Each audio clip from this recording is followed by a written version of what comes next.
Jets against the Bears, of course. You know, the Jets beat down by the Vikings last week. The Bears, every Sharp and every Sharp's mom had the Bears last week. You know, it was going back and forth. It seemed like both teams wanted to give the game away, and eventually the Pats wound up covering. 4 straight overs for the Jets, 3 straight overs for the Bears. Maybe we like an over here. Are the Bears that much better that they should be giving 7 points here? What do you think, Al?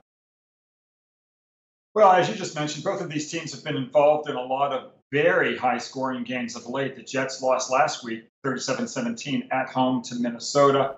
The previous week, they defeated Indianapolis 42-34. Meanwhile, Chicago, I was one of the Sharps that was on Chicago, I confess. Chicago lost to the Patriots 38-31 last Sunday at home. They were upset 31-28 by the Dolphins 2 weeks ago. So overall, as you did mention, you know, the New York Jets have played their last 4 games over the total.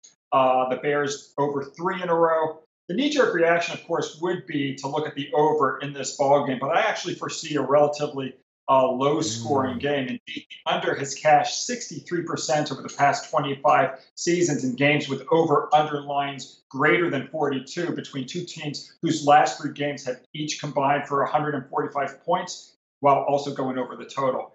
I think this is just one of those games where the offense takes a holiday. I'm going to take the under. All right, it's 44.5, 45. The Greek has 45.5, so we'll give you that one. Under 45.5, minus 110. And I've said this for a long time, Al McMorty. Whenever there's a total that looks obvious one way and you give reasons for liking the opposite way, the counterintuitive way, those are some of the strongest plays that I ever hear you recommend. Under 45.5, minus 110, Jets, Chicago. Ian Cameron, what do you think?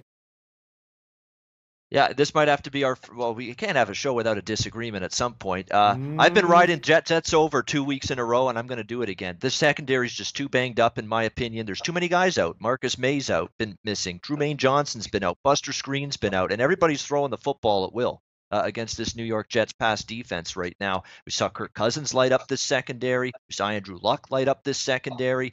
Now, Mitchell Trubisky, can he do that? Now, that is definitely maybe a little bit more of a leap of faith, because we've seen this guy be a turnover machine at times, saw it against New England. I think all 3 of us can commiserate about the Chicago loss last week. I think everybody and his brother was on Chicago last week against New England. I know all 3 of us were, but again, that game was winnable for Chicago. You know, unfortunately, a blocked punt return for a touchdown. Trubisky with a couple of poorly timed interceptions at bad times and bad spots on the field. And Chicago could have won that football game still. And, of course, the Hail Mary desperation at the end comes up 1 yard short. Incredible stuff. But I think they're going to be able to move the ball. I just think the Jets are too banged up defensively.